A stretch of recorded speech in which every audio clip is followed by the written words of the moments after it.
Un angolo dal sapore medievale della Padova universitaria, questo tra via dei Savonarola e via Cristofori, è qui nei cortili interni di questi caseggiati che in poco più di un giorno si sono consumate due tragedie.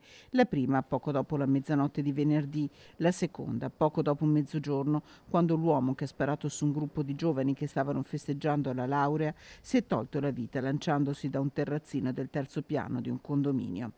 Per ore sul posto hanno lavorato gli agenti della polizia scientifica che all'interno dell'appartamento hanno trovato un biglietto in cui l'uomo spiegava le ragioni del suo gesto, di cui non è stato diffuso il contenuto. Si sa che stava per mettersi a pranzo con la famiglia, una vicenda che nasce nella notte tra giovedì e venerdì. Un gruppo di studenti che vive in via Savonarola festeggia la laurea in economia nel loro appartamento.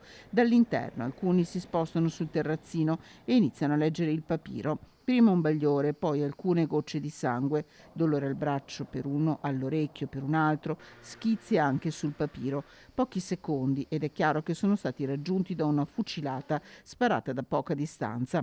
Immediata la telefonata ai carabinieri, mentre tre studenti tra i 21 e i 26 anni ricorrono alle cure del pronto soccorso con prognosi di pochi giorni.